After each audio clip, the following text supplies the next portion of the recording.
누구나 할 수 있는 스플릿 투자 20번째 기록입니다.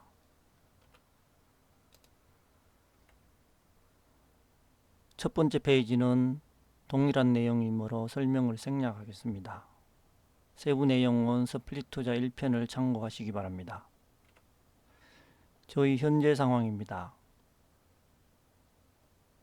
지난번에 종목 조정을 하여 종목 수를 많이 줄였습니다. 이번에는 소량 보유하던 종목을 3개 더 줄였습니다. 그래서 종목 수가 현재는 많이 감소한 상태입니다. 이 세 종목도 제가 매도한 후에 더 상승하였습니다. 지난번 종목 조정 후에 많이 상승한 종목은 넥센타이어와 에코마케팅, SPG입니다. 단기적인 관점에서는 종목 교체가 성공적이지 못했다라고 생각이 듭니다. 장기적으로는 또 다르겠죠. 계좌 2와 3의 현재 상황입니다. 큰 변화가 없습니다. 최근에는 저도 매매를 거의 하지 않고 있습니다. 관망 중인 상황으로 봐야 하겠습니다. 현재 수익률을 간단히 보겠습니다. 자, 연간 수익률은 이렇게 계좌 1, 2, 3에 대해서 전체적으로 약 9% 정도의 손실을 보고 있습니다. 금액은 약 600만 원 정도 됩니다.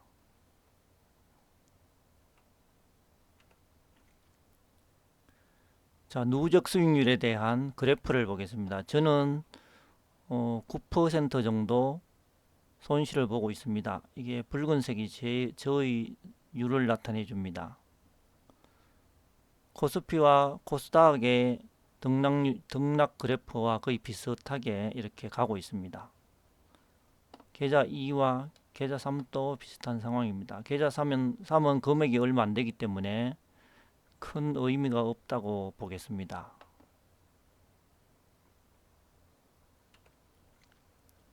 반승과 예측입니다. 종목 수를 많지 않게 관리하자. 저는 장기 투자를 생각하다 보니 이게 생각보다 쉽지 않습니다. 단기 투자를 지향한다면 몇 종목만 샀다 팔았다를 할 수 있는데 장기적인 관점으로 생각하다 보면 종목이 자꾸 많아지는 문제가 발생합니다. 종목 줄이는 노력을 많이 해야 합니다.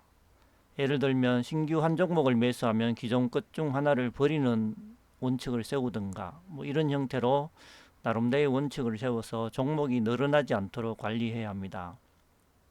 경험상 종목이 늘어나면 이상하게도 관심이 자꾸 많아지는 게 아니라 오히려 관심이 줄어드는 그런 현상들이 나타납니다. 앞으로 남은 일들을 예상을 해보면 금리 추가 인상은 좀 더 지속될 것 같고, 금리 추가 인상이 되면 개인도 힘들지만 기업들도 순이익이 줄어드는 그런 현상이 나타날 겁니다.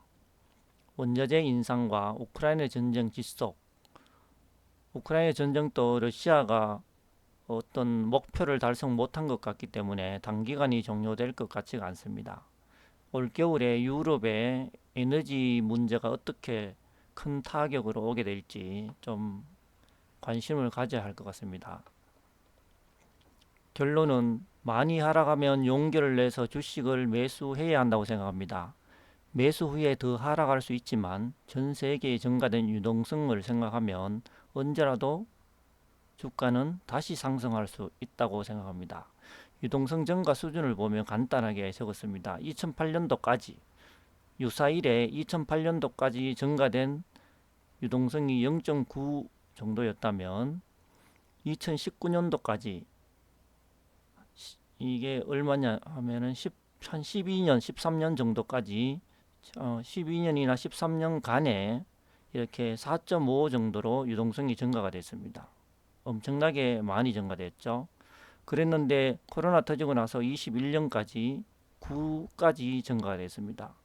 이 짧은 기간을 생각하면 한 1년 반 만에 배로 뻥튀기 됐으니까 이 2008년 이전에 역사적인 관점에서 보면 이것밖에 안 되던 것이 이 짧은 기간에 즉 2008년부터 2021년까지 약 13년간 10배가 늘어났습니다. 쉽게 말하면 미국 기준으로 보면 1조 달러에서 10조 달러가 됐다 이런 이야기죠. 이 숫자로 보면은 0.9조 달러에서 9조 달러까지 유동성이 10배 뻥튀기가 됐습니다. 최근에 미국에서 너무 많이 풀린 유동성을 줄이겠다고 발표는 했지만 과연 얼마나 줄일 수 있을까요? 현재의 9조 달러를 8조까지 줄일 수 있을까요? 미국의 거대 금융가에서는 유동성 줄이는 것보다는 금리 조작으로 돈을 더 버는 방법을 연구하고 있다고 생각합니다. 이게 그들에게 훨씬 쉬운 방법이고 돈을 버는 방법이니까요. 실제 늘어난 유동성을 줄이는 것은 제가 볼 땐 매우 어렵습니다. 현실적으로. 그래서 유동성을 줄인다고 발표는 했지만 조금 줄이는 척 하다가 못 줄일 것 같고 결국에는 금리만 올렸다 내렸다 하면서 이 서민들의 피를 빨아서 거대 금융가들이 부자들이 돈을 번다고 생각합니다. 이게 더 금리 조작은 숫자만 이렇게 조금씩 오르락내리락 하면 되기 때문에 말로 하면 되는 거라서 매우 쉽잖아요. 그리고 이게 훨씬 돈을 많이 벌어주기 때문에 이 방법을 선다고 저는 생각을 합니다. 그래서 유동성은 줄지 않을 것이다 라고 예상을 해봅니다. 그래서 자 여기 위에 적힌 것처럼 주가가 많이 하락하면 용기를 내서 매수해야 한다고 생각합니다. 이게 뭐냐면 주가가 내리면 언제든지 다시 튀어오를 수 있다라고 생각합니다. 왜냐하면 유동성이 줄어들지 않기 때문에 그 많은 돈이 자 0.9에 있던 2008년도 0.9에 있던 돈이 현재 9까지 이렇게 10배 뻥튀기 됐는데 이 돈이 어디 가 있겠습니까? 갈 곳이 없어요. 이상 오늘 20번째 기록은 마치겠습니다.